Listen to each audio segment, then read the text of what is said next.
Saint মার্টিনের অধিবাসী বলতে গেলে খুবই হতাশ। পর্যটন শিল্পের জন্য অশনি সংকেত বললে চলে। আমাদের অক্টোবরের 15 তারিখ থেকে না হোক, অন্ততপক্ষে নভেম্বরের 1 তারিখ থেকে দিয়ে ফেব্রুয়ারির 15 তারিখ পর থেকে কিন্তু আমাদের রমজান শুরু। তো তার আগে যাতে আমরা পর্যটক নিতে পারি সেই সুযোগটা দিতে হবে, কারণ বাস্তবতার আলোকে কিন্তু সিদ্ধান্ত নিতে হবে। কোথায় গিয়ে অভিযোগটা জানাবো বুঝতে পারছি না। রাজপথে গেলাম, রাজপথে গিয়ে আমাদেরকে আশ্বস্ত করে নিয়ে আসা হয়, কিন্তু আমাদের হতাশ করেছে আজকের এই ঘোষণা। আমরা চাই পর্যটনের শিল্পের প্রতি কোনো ধরনের বিধিনিষেধ না থাকুক। গত বছর আপনারা জানেন, গত বছর 2 মাস শুধুমাত্র পর্যটন চলাচলের যাওয়ার সুযোগ করে দিয়েছিল।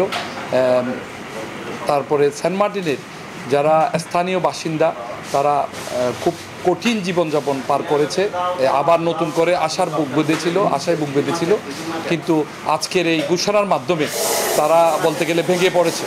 কক্সবাজার থেকে আপনারা ইতিমধ্যে জানেন, টেকনাফ থেকে কিন্তু জাহাজ চলাচল করা সম্ভবপর নয় এখানে মায়ানমারের অভ্যন্তরীণ গোলযোগের কারণে। তো আমরা কক্সবাজার থেকে যেহেতু জাহাজগুলো যাবে, এই জাহাজ কিন্তু শর্টকাটে দিনে গিয়ে দিনে আসা খুব কষ্টসাধ্য। এটা কোনোভাবেই পর্যটকরা এটা কখনো যেতে পারবে না। ঢাকা থেকে 12 ঘন্টা জার্নি করে এসে আবার এখানে 9 ঘন্টা যাওয়া, 6 থেকে 9 ঘন্টা যাওয়া, আবার 6 থেকে 9 ঘন্টা আসা, এটা কোনোভাবেই সম্ভবপর নয়। তা আমি আবারও এই সিদ্ধান্তটা পুনর্বিবেচনা করার জন্য আহ্বান জানাচ্ছি। নভেম্বর থেকে যাতে পর্যটন মুক্ত করে দেওয়া হয় এবং ডায়ালগ নয়, নাইট হোল্ড করতে পারে মতো। কোথায় গিয়ে অভিযোগটা জানাবো বুঝতে পারছি না। রাজপথে গেলাম, রাজপথে গিয়ে আমাদেরকে আশ্বস্ত করে নিয়ে আসা হয়, কিন্তু কার্যকর কোনো পদক্ষেপ গত বছর আমরা চোখে দেখি নেই, এটা পাই নাই। আমরা কাদের কাছে গিয়ে বলবো বিষয়টা এখনও আমরা বুঝতেছি না। আমরা তো পর্যটকদের সর্বোচ্চ সেবা দেওয়ার জন্য মন মানসিকতা নিয়ে কিন্তু আমরা এগিয়ে গিয়েছিলাম, কিন্তু আমাদের হতাশ করেছে আজকের এই ঘোষণা।